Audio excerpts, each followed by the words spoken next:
की संविधान पीबा हाइबा तारे कॉन्स्टिट्यूशन पीबा आर्टिकल 174 अदुगा संविधान की मखादा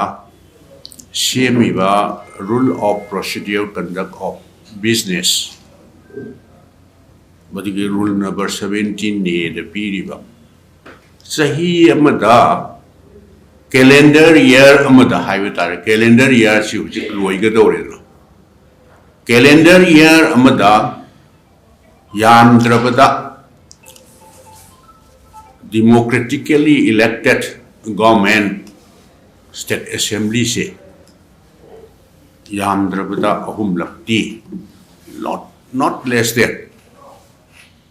3 times session फंगदबनी हाइना पीरिबा संविधान की आर्टिकल सिंह असी लोइना वायोलेट तौरगा Constitution की आर्टिकल 174 द पीरिबसी अहुम लग हाइबदी बजेट सेशन अमा autumn session ama winter session ama masi hanagi budget session koi phamgre adu autumn session phamgre winter session se anjagi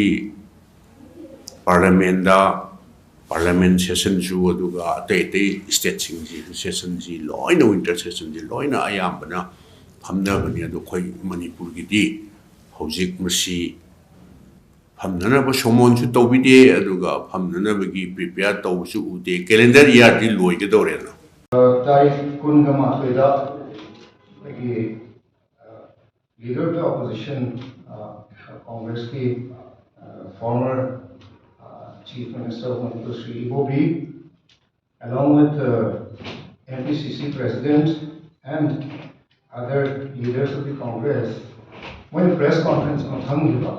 again tarikh na thaida asi punithoida khabarda amasung kunathoi ki evening the electronic and print media da yana hazana happy giba hai tare masida hai se mainly apki ngasi kara clarification kara to ni sentoction mani madudi karino haide masida mainly hai se CLP leader Sri Bina hai se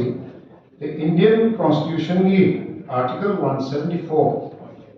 Rule of Procedure and Conduct of Business and Article 174A Sina hai se State Assembly se at least 3 sessions phanggadoni hai go adu kari do phangri no Constitution violate tore na adu hai go madu ahan moin madu hanai sentok sege Constitution अजे कोई इधर लग रहा है अदुगा सीधा high से article 174 फालतू चके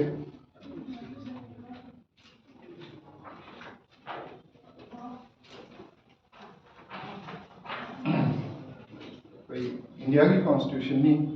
मसीदा हाई से the houses of the legislature of the state shall be summoned to meet twice at least in every year and 6 months shall not intervene between their last sitting in one session and the date appointed for their first sitting in the next session. I believe constitution has I am saying now the state legislature se chahi mada anirak soidana phangda ni have say I am saying the Constitution, Indian Constitution, I am saying Aduna, I know the House Rule of Procedure and Conduct of Business in Manipur Legislative Assembly. Masida Harisina, subject to, as I know, Article 174 of the Constitution of India. In every calendar year, the Assembly shall have not less than 3 sessions. See, like 3 sessions I have, namely budget, autumn and winter session. Adabu, subject to Article 174, I believe 174 the annual Pamaki Yai Harimina, constitution override any rule of procedure. Madam, the constitution is overall authority. Constitution the assembly form constitution the parliament high constitution precedence over the rules of procedure. Aduna allegation city kari allegation Manipur State Congress na constitution violate masi aram wafam ni hai to myam dai tham jage constitution violate to sungai de jade adu ama khati ai myam tham jani ngasi press note na circulate to jage abegi Sri Ibobina Chief Minister oringeda 2002 dekina 16 go week masi ki marak sida session ani dam thamase manga yauki namely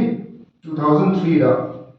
session ani khathamgi 2007 da session ani khathamgi 2008 da session ani khathamgi 2009 da session ani khathamgi adu 2016 da su ani khathamgi aduna ani rakhamase adu khangphang thoida hai wani moina sarkar pai ne Congress sarkar pai ne su manga rakhamse adu maphangi de hai do ai me thamjani aduga amana Bharatiya Janata Party led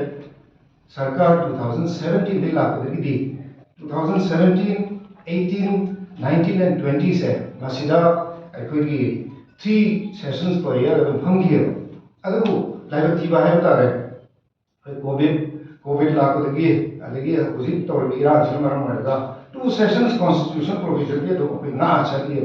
constitution violate to leke I say sarkar side ki law department ke koi naru ayam seng la ai thamjani ngi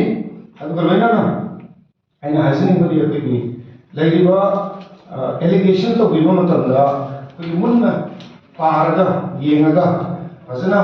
legal advice lawraga to view hai na ai appeal to jage adu loina na koi laiba karigumba koi penosina possible with our 3 sessions हम number होना कनी अदु constitution violate हो गई वापन सुनने लेके है सिंह ने आंदे थम से थैंक यू क्वेश्चन हम नहीं होता पानी हम का दबई मरम दिखाई हम दबई अभी हुजकी 2 sessions per year ये कोई तुम हमी अदुना अदु violate हो लेके अदुना according to rules कोई अदु maintain तो नहीं है हे ना हम जैसे भी है तौदबो उसी लैबा